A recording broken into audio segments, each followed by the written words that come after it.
حدیث بخاری اور مسلم دونوں میں ہے، مشکات میں 1426، کہ نبی صلی اللہ علیہ وآلہ وسلم عید الفطر اور عید الاضحیٰ کے لیے جب عیدگاہ تشریف لے جاتے تو پہلے نماز پڑھتے. یہ ذرا ترتیب اب یاد رکھنی ہے، پھر میں نے ذرا کڑوی باتیں بھی کرنی ہیں.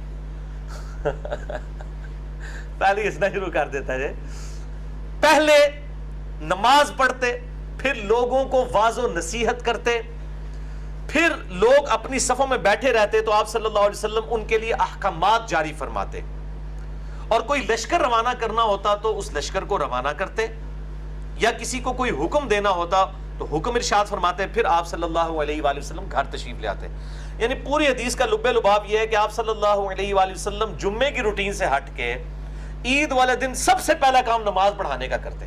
بخاری مسلم میں آتا ہے کہ اس دن ممبر بھی نہیں ہوتا تھا آپ صلی اللہ علیہ وسلم کا، سمپل جو ہے وہ عیدگاہ میں جا کے نماز پڑھاتے، سامنے نیزہ رکھ لیا جاتا، گاڑا جاتا سترے کے طور پر، نماز پڑھاتے. نماز پڑھانے کے بعد آپ وہیں پر کھڑے ہو کر بغیر ممبر کے اوپر چڑھے ہوئے وہیں پر کھڑے کھڑے خطبہ ارشاد فرماتے. یعنی خطبہ جو ہے یہ تقریر عید کے دن کی جو ہے یہ نماز کے بعد ہے. جمعے والے دن جو خطبہ ہے وہ نماز سے پہلے ہے. تو یہ جو بدعت ہے نا، عید کی نماز کے بعد جو خطبہ تھا اس کو پہلے شروع کرنا، یہ گل وچ کوئی اور ہے. اے انفیوں ہوتے لوگ گرجتے ہیں یار انفیوں نے دیکھیں وہ پہلے تقریر شروع کر دی ہے جی، وہ خطبہ تو عید کا بعد میں ہونا چاہیے. اور پائی انفیاں کا کوئی قصور نہیں ہے، یہ تو آڑے مامے اور قصور ہے جنہوں نے دین نو بدلیا ہے. وہ مامو جی کا تعارف میں انشاءاللہ بعد میں کرواتا ہوں. 5ویں حدیث صحیح مسلم سے ہے، مشکات میں اس کا نمبر ہے 1427. سیدنا جابر بن سمرہ کہتے ہیں کہ میں نے نبی صلی اللہ علیہ وآلہ وسلم کے ساتھ عیدین کی نمازیں کئی بار پڑھی ہیں، عید الفطر بھی اور عید الاضحیٰ بھی، اور ان نمازوں میں نہ اذان ہوتی تھی نہ اقامت ہوتی تھی. حالانکہ جماعت کے ساتھ نماز پڑھی جا رہی ہے لیکن اذان اور اقامت نہیں ہے. تو اذان کوئی گناہ کا کام تو نہیں. میں اپنے بریلویوں سے دیوبندی بھائیوں سے جو کہتے ہیں جی وہ ہم کوئی اگر کام نیکی کا کرتے ہیں، اگر فرض نماز کے بعد اجتماعی دعا کرتے ہیں تو گناہ کا کام تو نہیں ہے، اگر ہم جنازے کے بعد دعا مانگ لیتے ہیں تو گناہ کا کام تو نہیں ہے. تو میں ان کو پھر یہ الزامی جواب کے طور پر کہتا ہوں کہ عید کی نماز سے پہلے اگر کوئی اذان دے لے تو گناہ کا کام تو نہیں ہے. تو کہتے ہیں نہیں ثابت نہیں ہے. ثابت نہ ہوا تو کیا ہوا، ہے تو ثواب ہی کا کام. تو یہ الزامی جواب ہے. ضروری نہیں کہ جو چیز ثابت نہیں ہے اور وہ ثواب کا کام ہے تو اس کو دین میں داخل کر دیا جائے. نہیں، یہ معاملات دنیاوی معاملات میں ہے، وہاں دیکھا جائے گا کہ ممانعت نہیں ہے تو آپ کر لیں. دین کے اندر من احدث فی امرنا ھذا فہو رد، جس نے ہمارے دین کے اندر کوئی چیز داخل کر دی. یہ قالین دین میں داخل نہیں ہے، ہوائی جہاز میں سفر دین میں داخل نہیں ہے. اور تعلقاتی صاحب دھوکے دے دینے. مسئلہ نمبر 75B میرا ریکارڈڈ موجود ہے، بدعت سے متعلق 5 شبہات کا ازالہ. جسے شوق ہو تو وہ دیکھ سکتا ہے. 6ٹھی حدیث بھی بخاری اور مسلم دونوں میں ہے، مشکات میں 1429. ابن عباس کہتے ہیں جب ان سے پوچھا گیا کہ آپ صلی اللہ علیہ وآلہ وسلم کے ساتھ آپ نے عید پڑھی ہے تو انہوں نے کہا ہاں بالکل پڑھی ہے. آپ صلی اللہ علیہ وآلہ وسلم عید کی نماز پڑھانے کے لیے تشریف لاتے تو سب سے پہلے نماز پڑھاتے. اس سارے پوچھتے پہ نا بزرگوں کو لوگ کہ جی دسو نماز پڑھی تھے کنج پڑھ دے، ایک گل وچ کوئی اور ہے بھائی. وہ تو انہوں پتہ لگے گا کہ کیوں پوچھ رہے ہیں بار بار کہ جی آپ نے نماز پڑھی ہے تو بتائیں کس ترتیب سے پڑھتے. وہ ترتیب بدل دی تھی بنو امیہ نے، اس لیے صحابہ کرام جو ہے تابعین جو ہے وہ صحابہ سے پوچھتے تھے. ان کا ہاں جی ہم نے پڑھی ہے، آپ صلی اللہ علیہ وسلم تشریف لائے، آپ نے پہلے نماز پڑھائی نمبر 1، پھر خطبہ دیا اور کوئی اذان اور اقامت نہیں ہوئی تھی. اس کے بعد آپ صلی اللہ علیہ وسلم خواتین کے پاس گئے، انہیں واعظ و نصیحت کی اور صدقے کے متعلق حکم فرمایا. اور میں نے دیکھا کہ عورتوں نے اپنے کانوں سے اور گردن سے زیورات اتار کر حضرت بلال کو دیے صدقہ کے لیے. اس سے یہ پتا چلا کہ عورتیں، وہ کہتے ہیں حدیث سے بتائیں کہ عورتیں کان میں کوئی چیز پہن سکتی ہیں. اہل حدیث دس دیجیے، بخاری مسلم دونوں میں. اور اسی میں ایک ترک جو ہے نا، ایک طریق بخاری اور مسلم کا، اس میں الفاظ ہے آپ نے فرمایا عورتوں میں نے تم میں سب سے زیادہ دوزخ میں دیکھا ہے کیونکہ تم اپنی خاوند کی ناشکری کرتی ہو، تو اللہ کے حضور صدقہ کرو.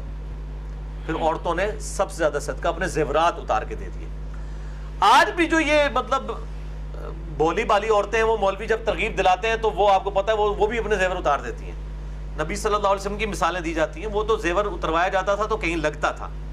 آپ صلی اللہ علیہ وسلم تو اپنی وفات تک بخاری مسلم میں آتا ہے کہ اما عائشہ کہتی ہیں بعض اوقات 1 مہینہ، بعض اوقات 2، بعض اوقات 3 مہینے تک ہمارے گھر چولہا نہیں جلتا تھا اور 2 کالی چیزوں پر گزارا ہوتا تھا، نمبر 1 کھجور اور نمبر 2 پانی.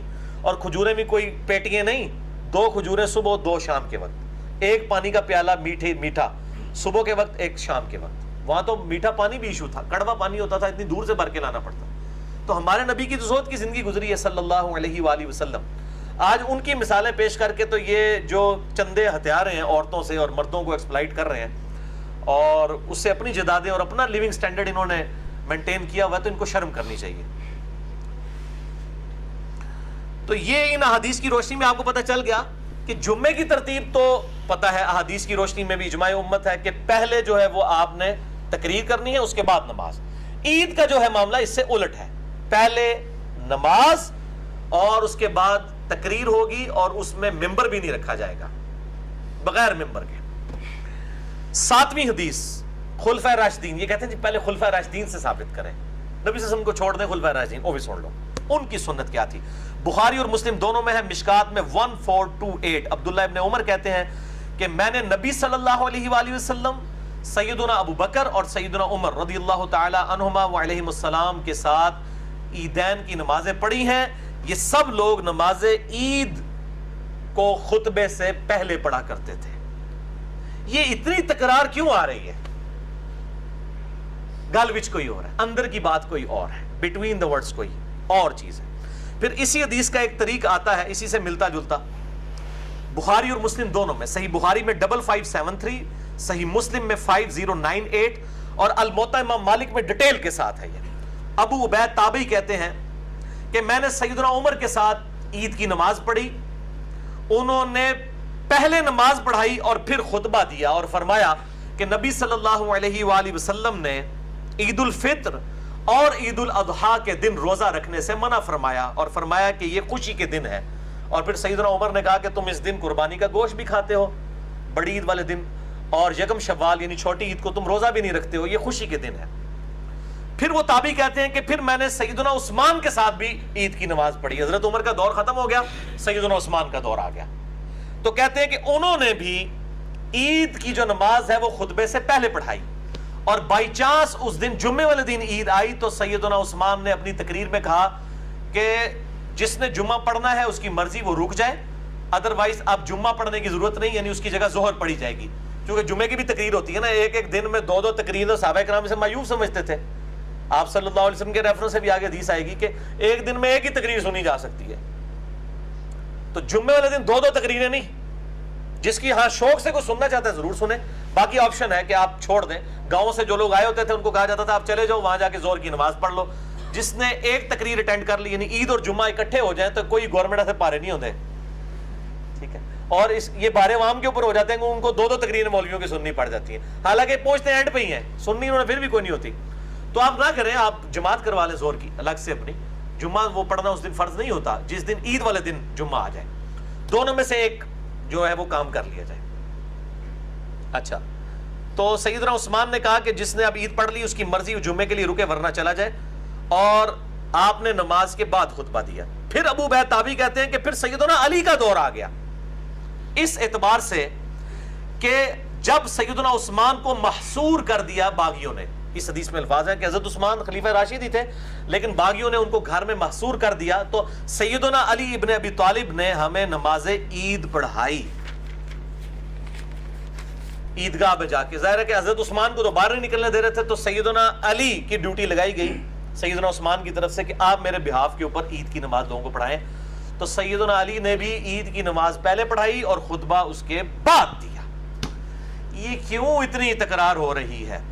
گل وچ کوئی اور کی گل ہے، وہ سنو تسی. 8ویں